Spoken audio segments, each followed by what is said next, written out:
Hi, kids of New Consciousness. Welcome to the Progressive. Today we'll start building upon some basic concepts that we need to understand. First of all, understanding is necessary. We need to move from confusion to clarity before we humans can function properly in this world, right? So some basic concepts here about what it would take to rebuild a good civilization, a proper civilization, a civilized civilization, okay? So if we consider the model of sustainability, now you hear this word sustainability a lot in the circles everywhere, right? Sustainability of earth, sustainability of climate and climate control and climate, the greenhouse effect and the carbon dioxide. All these things are known, and the ice caps melting and everything.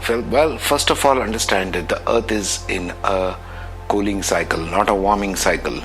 So all this humbug of global warming is just trash. Don't buy that stuff. Earth is in a cooling cycle. The cooling cycle starts with the warming of the oceans, then it results in precipitation, then it results in cooling. It's a natural cycle of the earth. You can go to proper places on the internet where you can find more resources on whether the earth is really cooling or is it really warming, and then do your own studies. Remember, everything I'm telling you, you have to study it, you have to research it on the internet, you have to make up your own mind. Remember, I spoke about discernment. Discernment is everything in your life, and whatever you tend to buy as the truth or non-truth, because you, the children of New Consciousness, have a supremely high degree of discernment available to you. The heart-centered consciousness is naturally available to you, so you got to work from that center. So you can get back to sustainability. Sustainability meaning, why we speak of this first? Well, everything we need to do on this planet as individuals, as society, as countries, as collective of different countries, as a globe, will be towards building a sustainable model. First of all, sustainable model for human living and the human psyche and how the humans function best, which we spoke about in the 12 tribes, the different 12, the rainbow tribes, right? If you go to that podcast, you will see what I mean. So we need to build the rainbow tribe, and we need to build it sustainable to the humans and sustainable to the earth. There are two things in sustainability. You got to talk about sustainability which works for humans, and you got to talk about sustainability which works for the earth. Only around these two factors, because the real resources are the human energy, the energy that you spend in your life, and all the people that you know and all the countries who are living their lives as human beings, they are contributing towards an energy system. The earth is essentially an energy system, a closed ecosystem.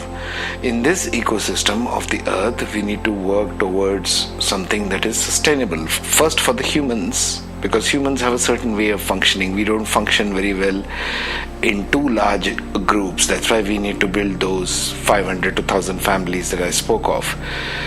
Smaller groups, smaller tribes, we need to maintain and get back to the tribal way of living in that context. Doesn't mean we have to get back to arrows and spears. We need to get back to a model which is modern.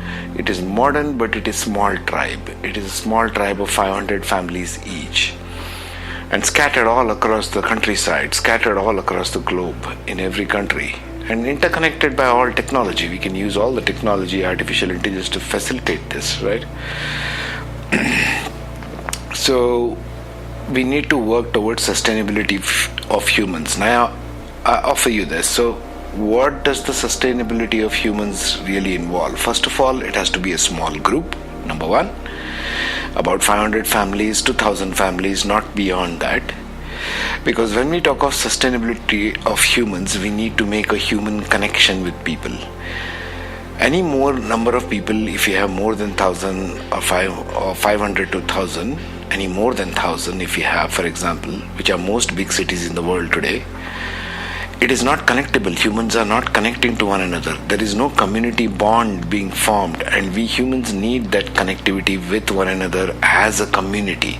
I'm not talking just about a unit of family. I'm talking about connectivity as a tribe, as a something beyond your family.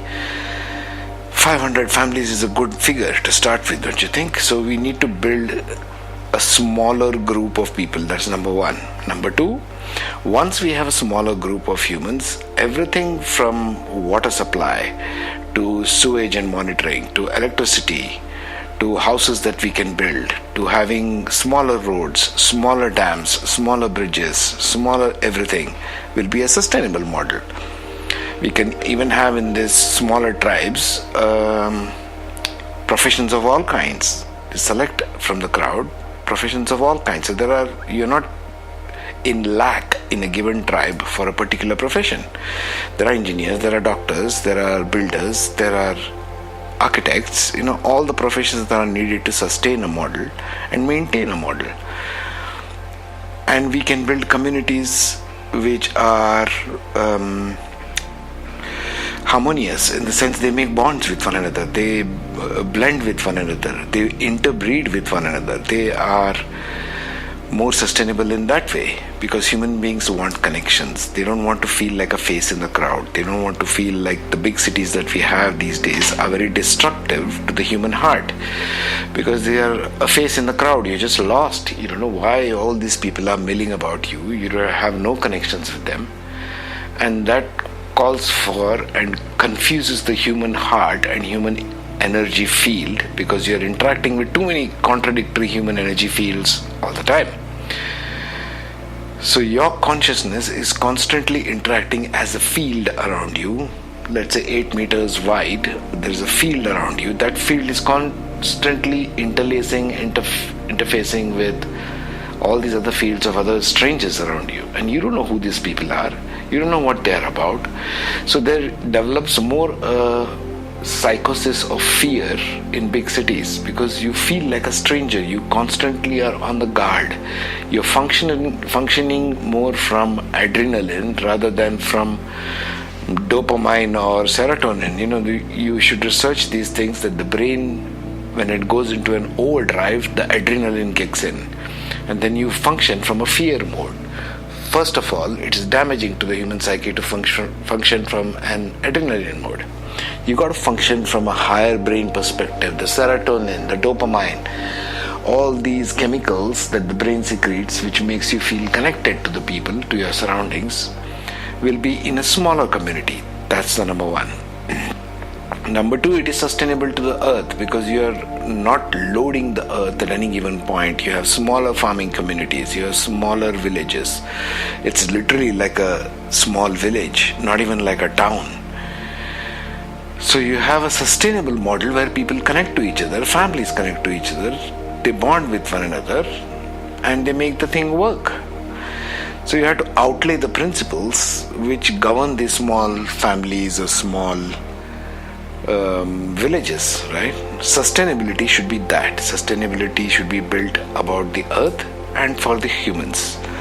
Now I want you to think of this and reflect deeply and do some research on the word sustainability. It has nothing to do with carbon footprints. It has nothing to do with how many vehicles we drive, or all these greed mongering that the corporations are going on about, manufacturing 20 different cars and 20 different types of airlines and 20 different types of food and packaging. This is just trying to keep people trapped in a culture that is a fabricated existence. It is not a sustainable model. Now you got to decide what sustainability really is and how to work with this, and use your brains and your intellect and your logic. If you want to go even further, your spiritual logic, and then try and build systems which can foster true sustainability. Think about that. Fostering true sustainability. That's what we are looking for. We are not looking for just speaking something which sounds fancy, and when you really look at it, it's not a sustainable model. Villages are a very good sustainable model for human community. both in terms of psychology, in terms of emotional well-being, in terms of family and variety, in terms of connectedness with the whole community. It breeds everything. You don't need politicians, you don't need governments, you don't need corporations, you need none of that stuff. See, all that goes out of the window straight away. So you need to think of sustainability in all different factors when we are talking about this rainbow tribes and the small villages concept that we are talking about. We need to get away from cities. We need to de-urbanize the cities. We need to move away from the city concept, go to the villages and start living simply. Use all the tools, use all the technology, use whatever is available and build it differently. You're just thinking building it differently to a model that is more sustainable, that is more workable. Okay? That's the whole goal here. The goal is to have a sustainable model which is true to its nature, which is true in all ways, which is not a fabricated fancy idea just talked about by politicians or nowadays the big scamsters are the World Economic Forum. So all these scamsters that are there who are talking about big ideas, not about that. It's about really going back to very simple, ancient ways of living, more tribal ways of living with a more modern perspective. You have to take the modern perspective and yet take the ancient wisdom into account. Think of these two as you're bringing the ancient civilizations and the indigenous and how they lived very harmoniously. Even the tribes in Africa are living more harmoniously than the so-called big cities of the world. They don't have crime, they don't have competition, they have more cooperation between themselves. They live by a set of dictates that are very simple. There's nothing complicated about the way they live. They live living simply. This should be one of the driving forces. How can we simplify using whatever tools we have? Not make it complex beyond the point where your brain is spinning on its axis and you can't make sense of anything that's going on in the world. Whatever is going on right now in 2022 is a classic example of how confusing things can get. You see, you need to simplify this stuff. You need to go in a direction which is more simplistic in a model, simple living. And if you want to travel, if you want to explore other things, you can always travel to other places. You can use all the tools, all the connectivity of trains, automobiles, etc., and then travel to different places, visit your friends, visit your family, make new friends, go and settle down in a new place. The rainbow tribe concept is about all races and cultures blending and mixing together in a way that is harmonious. Use all the tools. I have nothing against using the tools that are available. You should use a lot of these tools which are available now. But you have to go back to the way the tribes in Africa, the indigenous tribes in the Maya civilization, in the Australian indigenous civilization, etc., even in India, how the ancients lived. They lived simply and harmoniously. Do you want a harmonious life or do you want a complicated life? You got to decide this, individually and collectively. Why do we want to make things overtly complicated? To what end? To fill some deep pockets? To fill some bankers' coffers? No. You're a simple human being just like me. Everybody is. We need to establish that ground rule of what a human being is, how the human being can function. Then you can build a model around that. You first take the truth and build a model around the truth, not the other way around. Okay? Well, this is it from me for today. I'll talk to you more on the next one. Take care, be safe, be awesome.